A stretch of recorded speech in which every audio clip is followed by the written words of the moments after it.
Sir మోడీకి వీడుకోలు ready, తగ్గని RSS అధ్యక్షుడిపై కసరత్తు.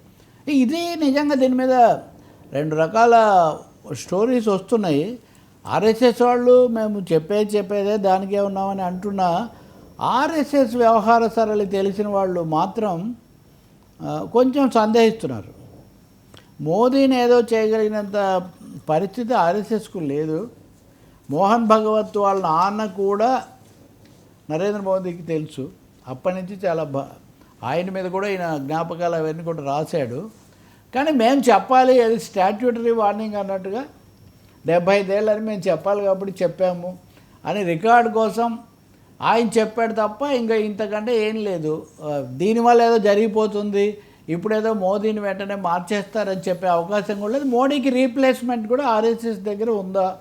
మోడీకి రీప్లేస్మెంట్ లేనప్పుడు 75 ఏళ్ళు అని చెప్తే ఏం లాభం? మోదీ కూడా కాదు, అటల్ బిహారీ వాజ్పేయి ప్రధానమంత్రిగా ఉన్నప్పుడు ఆర్ఎస్ఎస్ అధినేతగా ఉన్న సుదర్శన్, ఆయన కూడా ఇలాగే ఈరోజు రాజ్దీప్ సర్దేశాయ్ చాలా వివరమైన ఆర్టికల్ కూడా రాశాడు. కేఎస్ సుదర్శన్ కూడా ఇలాగే 75 ఏళ్ళకి దిగిపోవాలంటే వాజ్పేయి ఇలా మీట్ ప్రెస్లో మాట్లాడుతూ నా ఆరోగ్యం లక్షణంగా ఉంది, నేను రిటైర్ అయ్యే ప్రసక్తే లేదు పో అని ఆయన ఓపెన్గా చెప్పాడు. ఇది మీడియా కాన్ఫరెన్స్లోనే చెప్పాడు. వాజ్పేయితో పోలిస్తే మోదీ ఇంకా చాలా స్ట్రాంగ్గా ఎక్కువ సీట్లతో ఉన్నాడు, పైగా జనాదరణతో కూడా ఉన్నాడు. ఒకటి ఆర్ఎస్ఎస్ వాళ్ళకి వచ్చిన సమస్య ఏమంటే, హిందుత్వ అనే దాన్ని గతంతో పోలిస్తే ప్రజల్లోకి ఎక్కువగా తీసుకుపోయాము, మత చర్చ పెంచాము.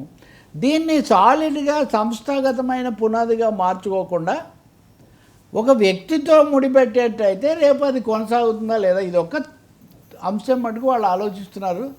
దీనికి పరిష్కారంగా ఒక గట్టి అధ్యక్షుడిని చూసుకోగలిగితే, సమర్థులైన అధ్యక్షుడు ఉంటే ఆ అధ్యక్షుడు ఆర్ఎస్ఎస్కు వాళ్ళ భావజాలానికి ప్రాతినిధ్యం వహిస్తే మోదీ ప్రభుత్వాన్ని నడిపిస్తే సరిపోతుందని వాళ్ళు అనుకుంటున్నారు. కానీ ఎవరు అటువంటి వ్యక్తి? ధర్మేంద్ర ప్రధాన్, లేకపోతే శివాజీ సింగ్ చౌహాన్, ఇలా కొన్ని పేర్లు వచ్చాయి. ఆర్ఎస్ఎస్కి అయితే ధర్మేంద్ర ప్రధాన్ పేరు, ఇంకొక పేరు కూడా ఉంది, సమ్ యాదవ్, భూపేంద్ర సమ్ యాదవ్. అది చాలా కోపంగా ఉందట వాళ్ళకి. ఈ పేర్లతో ఈ పేర్లు మీరే ఫ్లోట్ చేస్తే ఎట్లా? మీరు దిగిపోరు ఓకే, కానీ అధ్యక్షుడిగా కూడా మీరు చెప్పిన వాళ్ళనే పెట్టి ఇంక మమ్మల్ని పూర్తిగా మీరు బొమ్మలుగా మారిస్తే ఎట్లా? ఈ ఒక్క విషయంలో మటుకు ఆర్ఎస్ఎస్ మోదీకి ఏదో సామెత చెప్పినట్టు దానికి పెడితే దీనికి వచ్చింది అన్నట్టుగా అధ్యక్షుడి విషయంలో తన మాట నెగ్గించుకోవడం కోసం ప్రధాని నాయకత్వం 75 ఏళ్ళ మాట మాట్లాడుతున్నారు. బై ఆల్ మీన్స్ బహుశా ఈ టర్మ్ వరకు మోదీ అలాగే ఉండొచ్చు, కానీ అధ్యక్షుడి మటుకు ఆర్ఎస్ఎస్ చాయిస్. ఇది సారాంశం మనకు కనిపిస్తుంది. విధానాల్లో అదంతా ఏమీ తేడా లేదు.